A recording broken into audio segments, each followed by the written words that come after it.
没事。没想到长公主这里玩的这么刺激啊！早知道我就早些来了。素国公，圣上令我款待学子，有你什么事？长公主若是只娶没有剑族的剑，那就没我什么事。可惜你要娶剑族，你身边那些内官做不了主，自然有人会来通知我一声。看来你是诚心与我过不去。怎么敢？我奉命护宫宴安全，酒后余兴也就罢了。沈学士倒是大义凛然，敢说一句不计生死。可这万一真出了人命，我该怎么向圣上交代呢？也就是说，你一定要扫我的兴。公务在身，长公主若想尽兴，大可请旨圣上。只要圣上点了头，我就让人开了武库，给长公主调足了剑族，陪长公主杀她个血流成河。素国公这么忠于职守，我可要跟成王好好说说，让皇兄也好生关照一下素国公的公务。愿为成王分忧。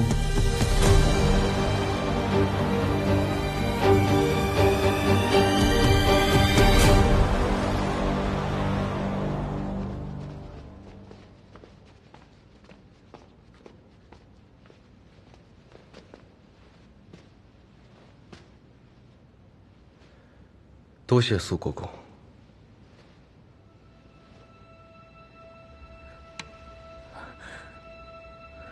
你以为你出师了？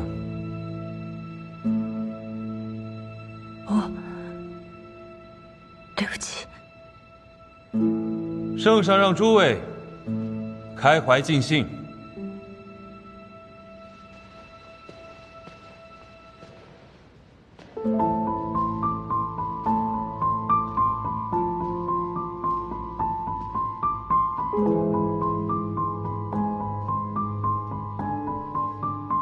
抱歉了，沈学士。无碍。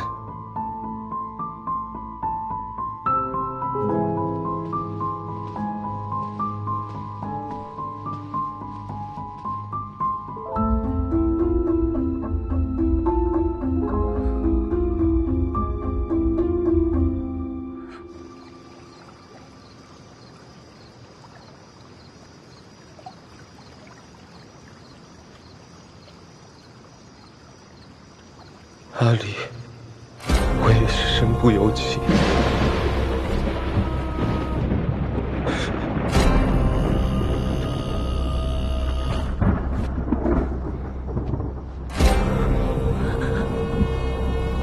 杀了他。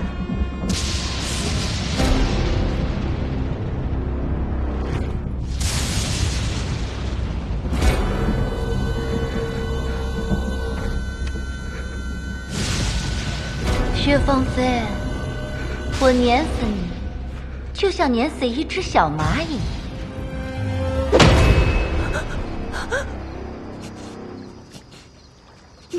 江离，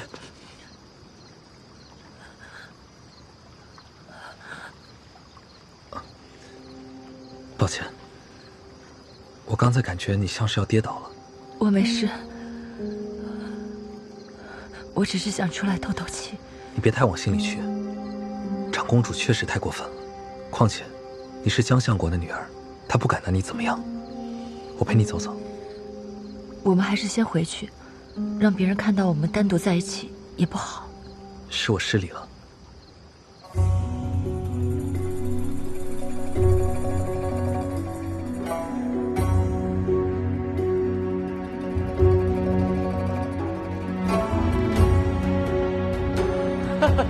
叶兄，刚才去哪儿了？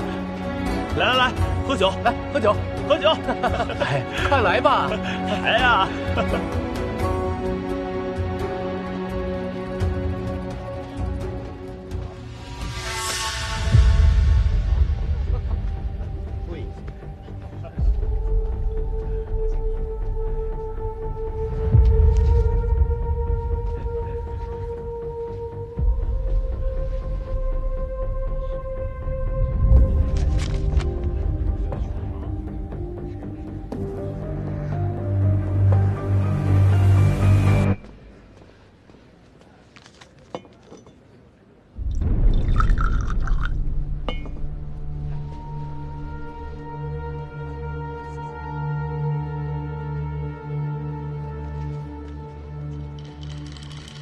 姐姐，你刚才在长公主面前勇气了得，妹妹想给你敬杯酒。四妹，我不胜酒力，现已足量，不能再喝了。四妹和我是姐妹，关系不同寻常，不如我以茶代酒。二姐，以茶代酒，可就辜负了我想和姐姐相好的一片真心啊！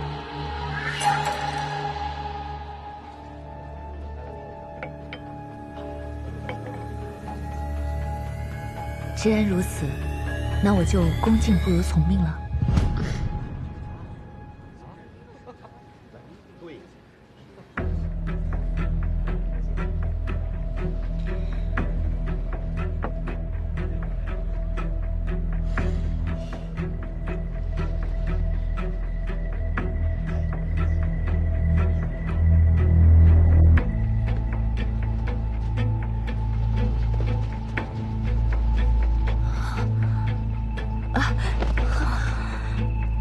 二姐，四妹，我的头有些晕了。那快些坐下吧。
竟敢私下幽会，看我不揭发你们！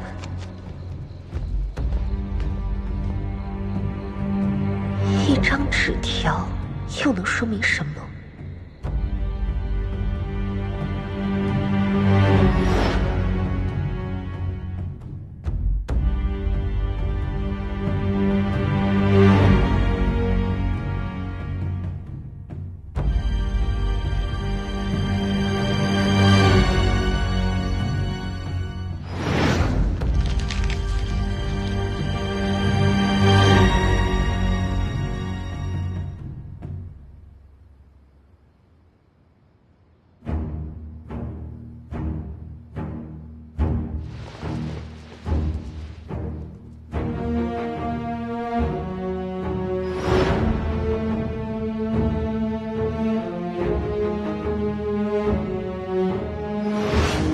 这里有几间茶室，是丽妃娘娘特意安排给你们休息的地方。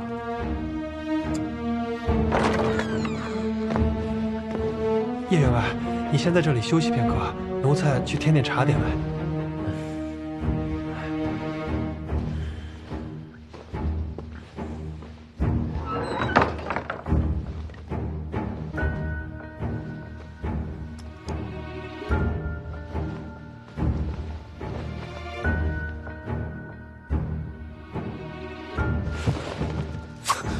叶时间，你给我清醒一点！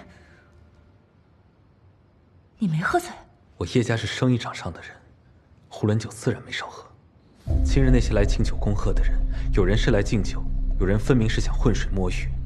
我酒量并不差，加上今天喝的不多，只是装醉想看看对方什么意图，然后就被带到了这里。那你方才……我只是看你昏睡着，想把你叫醒而已。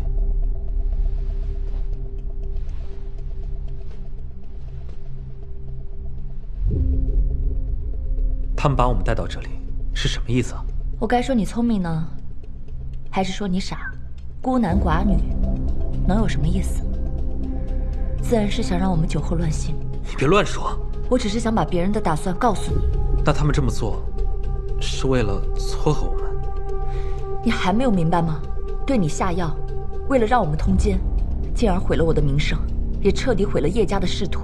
毕竟你刚被圣上任命为户部员外郎。那他这是要一箭双雕。是，你没有上当，我也没有上当。倘若我今夜真的醉了，你当如何？无事，真到那个时候，我就刺伤你，然后离开。别人只会认为是皇宫里进了刺客。你当真下得去手？我这么说，也许有些自私，但你没有经历过，你不会懂。失贞之后，千夫所指。任何人，哪怕是卑鄙龌龊之人，都能肆意的羞辱你、唾骂你。纵使你有千般委屈，也无处诉说。你是我表哥，伤你我自有愧，可我此生绝不入那地狱。你去哪儿？外面的人都已经走了，不走，等着被捉奸吗？可是你现在出现在他们面前，他们立刻就会知道计划失误。我会找地方藏好，你也快去找个地方。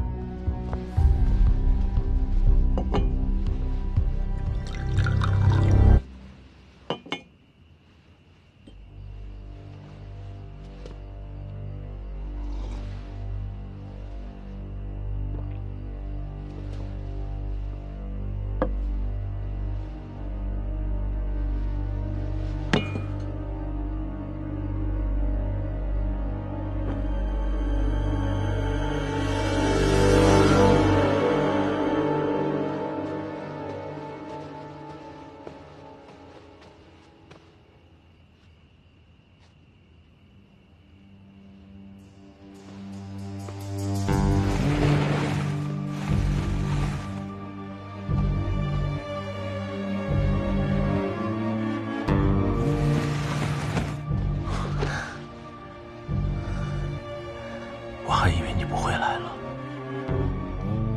没想到你心里果然有我。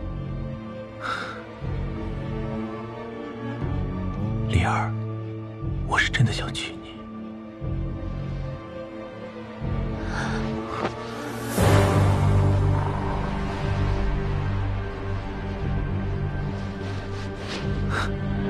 你果然是那带刺的玫瑰。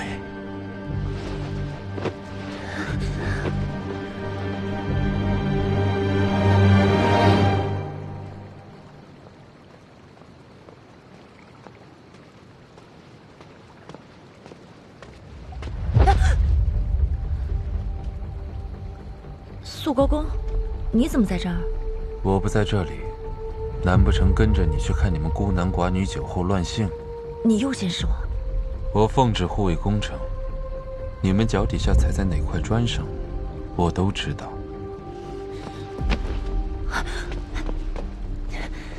为什么要杀沈玉荣？我没有。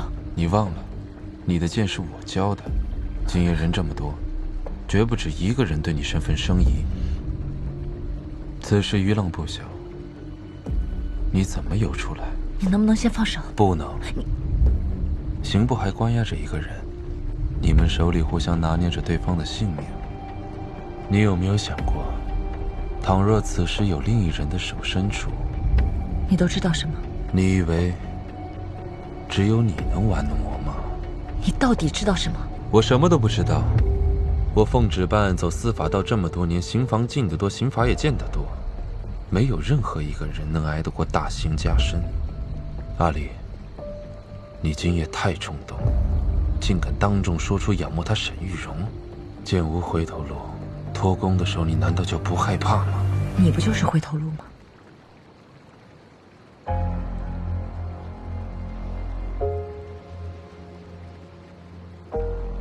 我的路是那么好走的吗？我需要付出什么代价？没想好，不过这是你欠我的第3个人情，我要的多，等你给得起的时候再说。肃国公，宫里的人都踩在哪一块砖上？你真的都知道吗？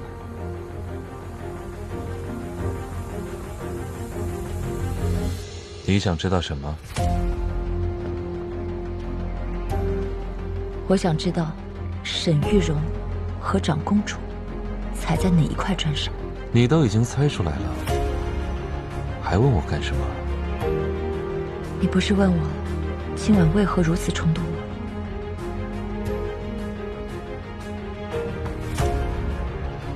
我不是你，没有那么多眼线，我只能拼上自己的一条命，去搏一个真相。对你来说，真相就那么重要？胜过我的性命。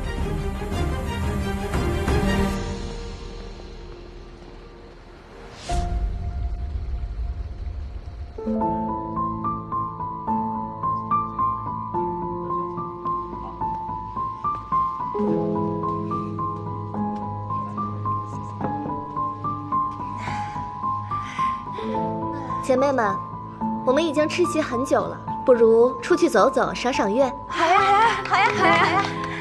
是啊，那我们现在就去吧。走，走。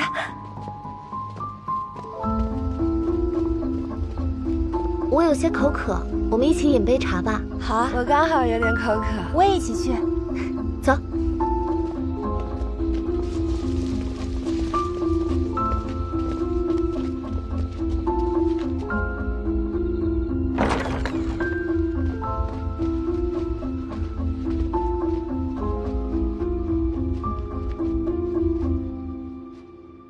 人呢？对，他们喝了药，应该走不远，一定去了别的地方。我们过去坐吧。这茶桌太小了，我们人多有点憋屈，不如再走走，去其他茶室看看。嗯，好。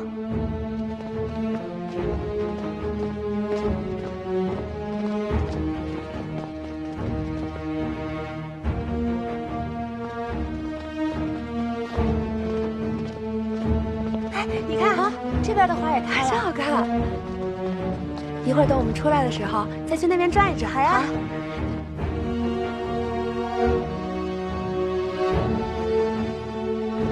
我们进去看看。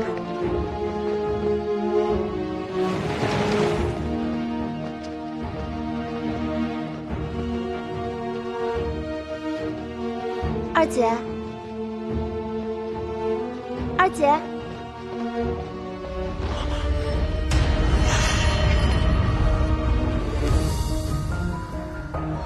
天哪，这不是江若瑶的未婚夫吗？放着嫡女不要，跟那江家的庶女在一起，怎么会是你？若瑶，方才我喝多了。三姐，我也喝多了。你给我起开！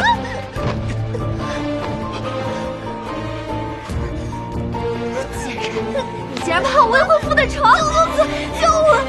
你给我下来！下来！你给我下来！你这个贱人！他们贱人！不要脸！不要脸！贱人！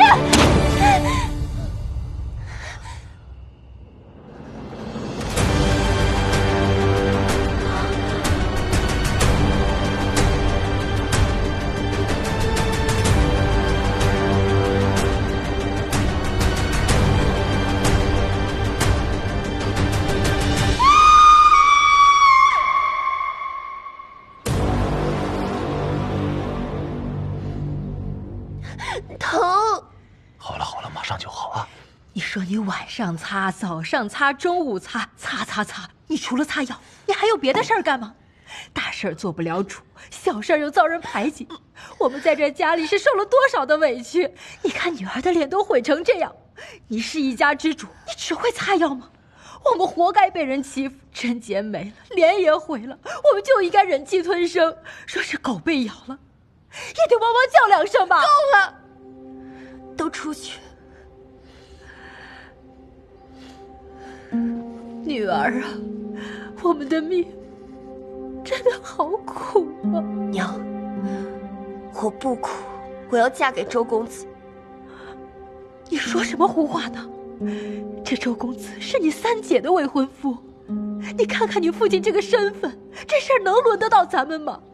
现在这时候你要嫁给周家，那真是往死了逼大王。到时候咱们全家都吃不了兜着走。我的脸被江若瑶毁了，清白被周艳邦毁了，不会有哪个正经人家要我的。难道我还能在家待一辈子？还是爹要把我送到真女堂？你说什么混账话！事到如今，爹娘却还是只知道一味的责骂我。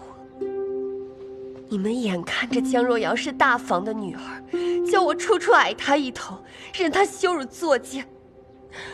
我猫只要活到现在，眼看那江离都相过3品之家。你们为我筹谋过哪一出？如今看我先了他江若瑶一步，压了他一头，大房还没闹僵过来，父亲先来践踏我，我为什么不可以嫁给周公子？女儿啊，你这是自甘堕落，你不但断送了你自己，还毁了我一门的脸面，你怎么能怨父母没给你筹谋呢？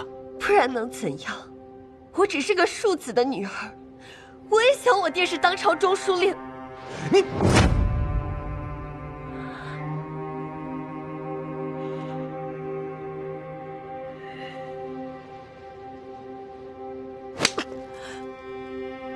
平时见你对女儿不闻不问的，今天你耍横了。我觉得女儿说的没错，就因为你是个庶子，前后都矮个一头。他大房到底是个什么呀？庶子，我是庶子好了吧？都怨我。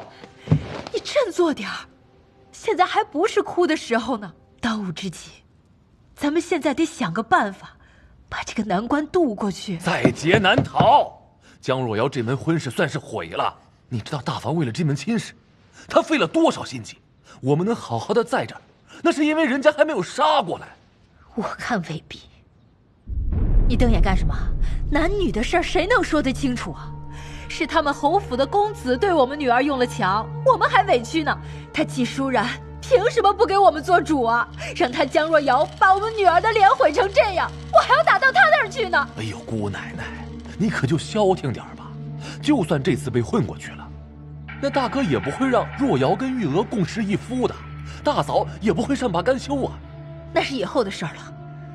现在当务之急是不能让咱们的玉娥和江若瑶对立起来，只要他们俩有共同的敌人，这事儿就好办多了。你是说江离？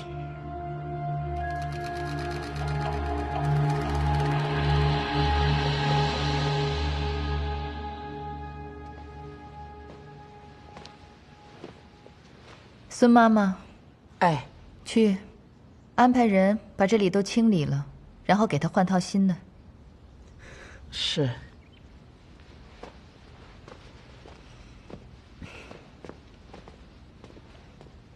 闹够了？我当他是条忠心的狗，再怎么着也不会抢人饭食，这才处处带着他。没想到，竟然从我身边抢人。母亲，你叫我怎么咽得下这口气吗？你还觉得你错的不够？我哪里做错了？就算你恼怒江玉娥爬床，也不应该当着众人的面划破她的脸，带回家关上门，自然有千百种法子折磨她。现在江玉娥破相了，你父亲在家是当家做主的长子，在家外是宽厚仁爱的相国，他已经没脸没皮了，索性在你父亲面前哭死过去。咱们还得去救，你以为你一时出了口气，哪里知道是给他留了余地。他已经是一条死鱼了，但是就这么1寸，就能给他翻过来。是他先勾引我未婚夫的。证据呢？如果是他咬死周艳邦轻薄的他，你怎么说？所以事情变成这样，成了我的错了是吗？难道我就眼睁睁看着别人毁掉我的婚事吗？你和周家的婚约已经没有任何回转的余地了。你爹是绝对不会同意你嫁过去周家的，若是你撒泼打滚的非要嫁过去，周家断然也是不敢来娶的。你接受也好，不接受也罢，这就是现实。报应，一定是报应。如果当初我没有听你的话，去陷害江离和叶世杰，我就不会遭此报应。自己的事情办不好，还有理了？你觉得单凭江玉娥自己能做出勾引周艳邦的事吗？你跟周公子订婚不是1、2天了，如果他要勾引，为什么不早勾引呢？母亲的意思是说，他被人利用了。现在你跟江玉娥闹成这样，你觉得在这个家里面，谁最开心？江离，婚约没了就没了，娘亲自会再给你找更好的，但是这笔账，必须要跟真正害你的人狠狠算清楚。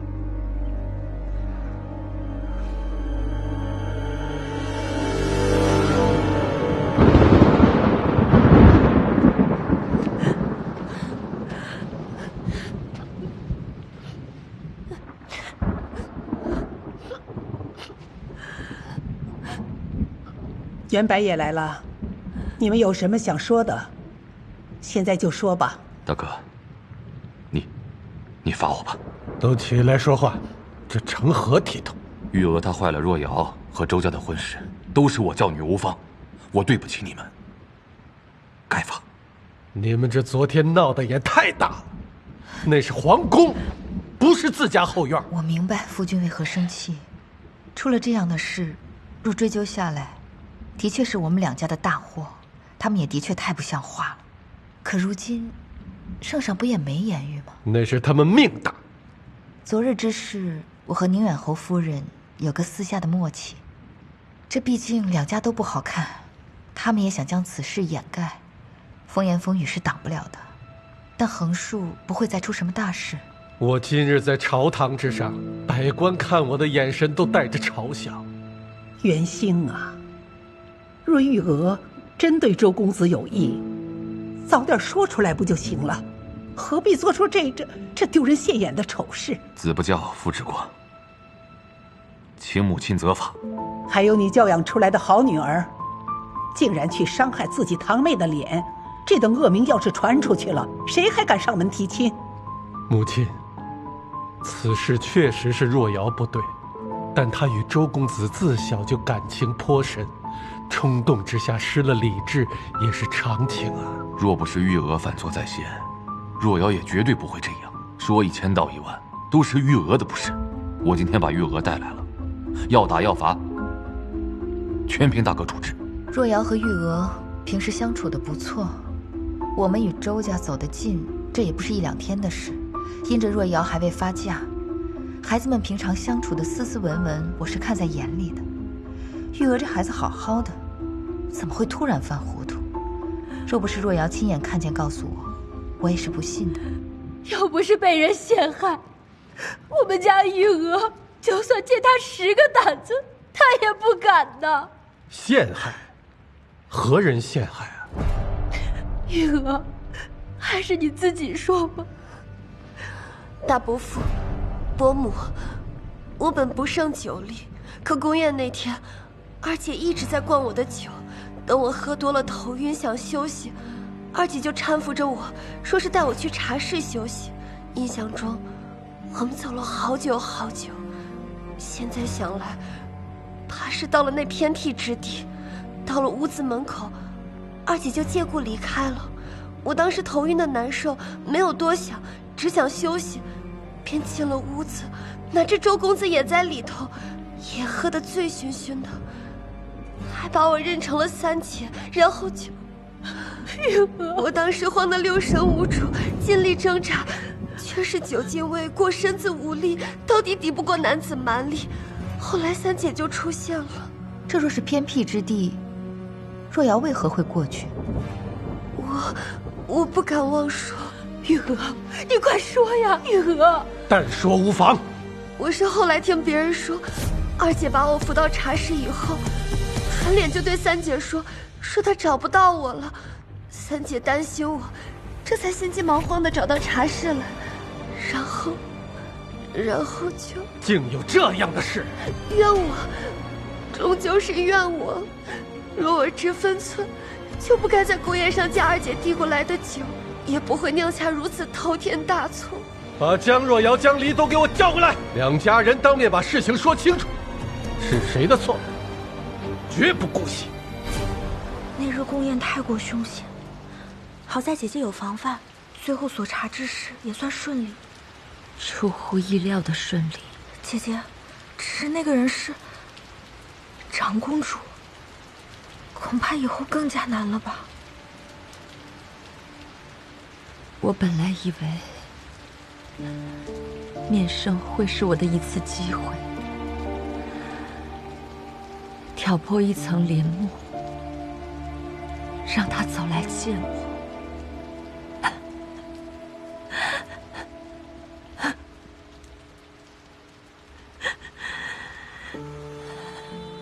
可我未曾想过，竟是殿下。才一声令下，无人敢不从。姐姐，你不会同情的沈玉荣了吧？杀妻本就是一件罪不容诛的事情。同情？他不配。姐姐，那我们日后打算怎么做呀？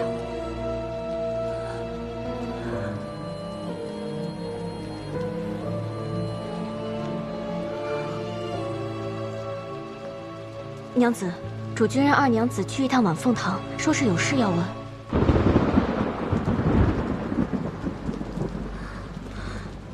姐姐，这个时候来传话，可不是什么好事儿。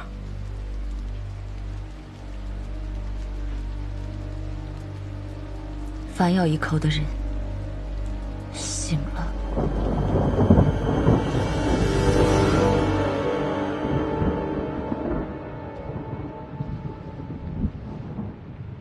离儿，昨日在宫里到底发生了什么？回父亲，昨日离儿喝多了，不知父亲想问何事？你少装蒜，江玉娥和周彦邦的事情，你说清楚。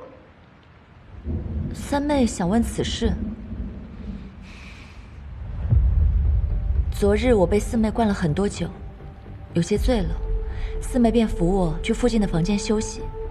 周公子和四妹的事，我也是今日醒后才听说的。你胡说！你怎么可能不知道？若不是你暗中搞鬼，四妹怎么可能刚好进入周彦邦那屋？怕是你暗中谋划，故意把四妹引到那儿的。对，我是进去之后才知道周公子在里面的。说来也巧了，四妹扶我进房间休息后，不过片刻，另一个人也在内官的引路下进了我的房间。三妹可知此人是谁？我怎么可能知道？是叶世杰。他也是饮多了酒，想要找地方休息，可不知为何会被人带到我的房间。不过幸好，我们二人虽然酒醉，却也知道男女有别，同在一屋，与理不合，随后便分别出去了。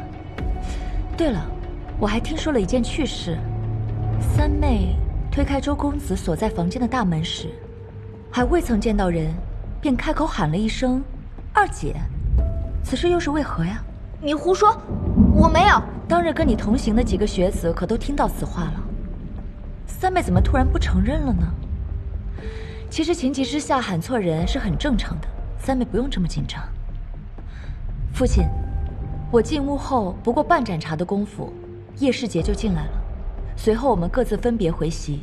叶世杰可以证明我没有时间把四妹送到周公子的房间。叶世杰是你表兄，自然是向着你说话，说不定是你们串通一气。我倒是把你忘了，你说是我把你送到了周公子的房间，可他欲对你行不轨的时候，你为何不喊救啊？宫里来来往往那么多人，你若是一直喊救，事情未必会闹到如今的模样。那是因为如果我出了声，被人撞破，怕是会影响三姐和周公子的名声。三妹，感动吗？四妹可是宁可毁了自己的清誉，也要护你和周公子的名声呢。你们两个可真是姐妹情深啊。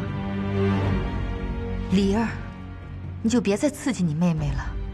出了这种事情，她心里比谁都难受。我也替妹妹难受，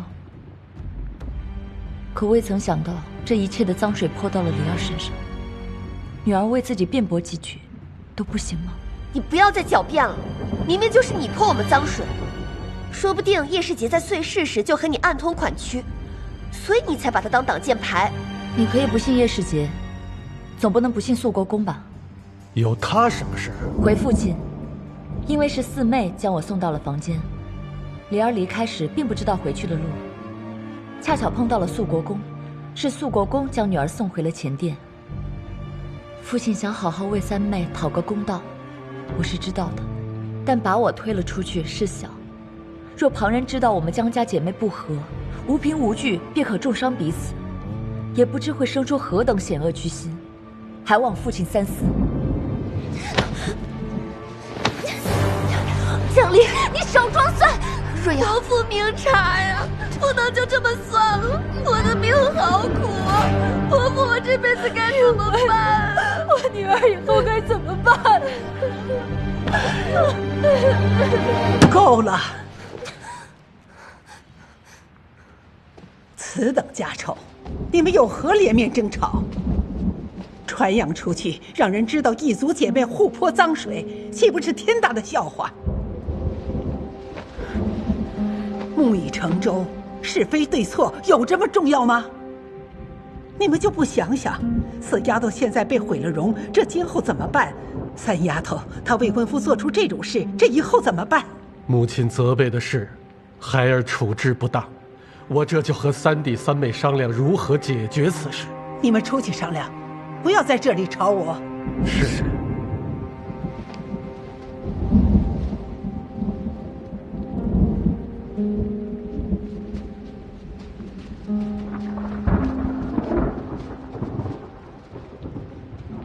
二丫头，你留下来。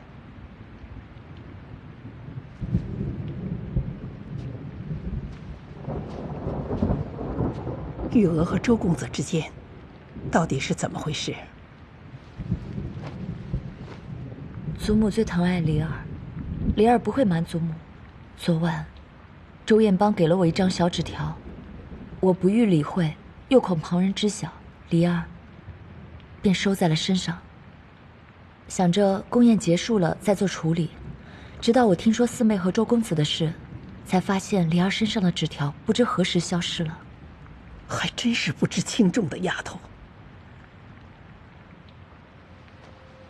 起来，你可知错？梨儿应该藏好纸条。此事与你无关，我说的是你的错处。祖母。忘了祖母怎么跟你说的？祖母告诉我，在宫里要照顾好自己，照顾好姐妹，遇到任何事，不能自己心里委屈，要回来告诉祖母。你是怎么做的呢？你什么都不告诉我，只能让人先一步提盆，泼得你满身脏水，事后再来澄清，再和那个泼水的人好一通你死我活。偏偏又都是一家人，一荣俱荣，一损俱损，到头来这委屈你还得咽下去。祖母，你是不是还信不过我这个祖母？梨儿不敢。以后不管什么事，你都可以告诉祖母，我不是那种是非不分之人。不过这事儿不能不罚，罚你回去抄佛经10遍，三丫头、四丫头那边也罚他们抄女戒20遍。梨儿认罚。爹，你为什么让我取消玉娥？她什么身份？她怎么配得上我？怎么，你现在心里还想着要娶那个江若瑶是吗？爹，我求求你了，我知道我做错了，我去给若瑶道歉，她一定会原谅我的。原谅你？爹，居然闯下如此大祸，大难临头了，你到现在还不醒醒？你以为你真的能娶那江若瑶吗？你好好看看，江家的退婚书都发到咱们府上了。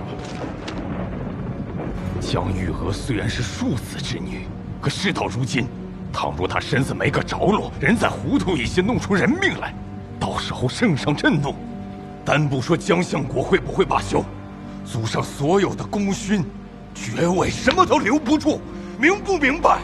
爹，可是我告诉你，你怎么带江玉娥那是你的事儿，但是她因你而失节，我们周家必须给她名分。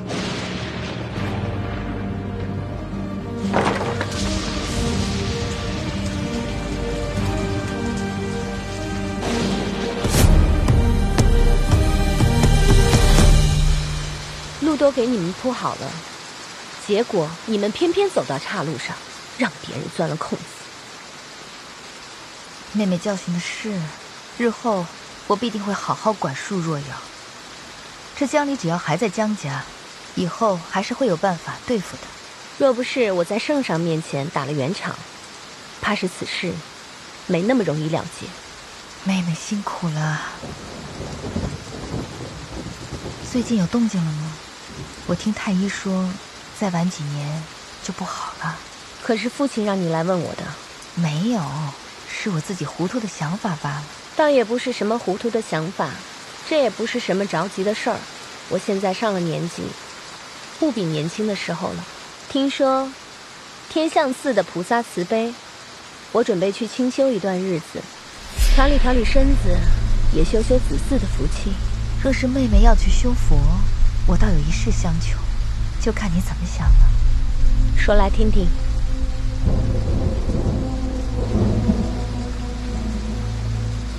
既如此，那么就由我来好好磨磨他的性子。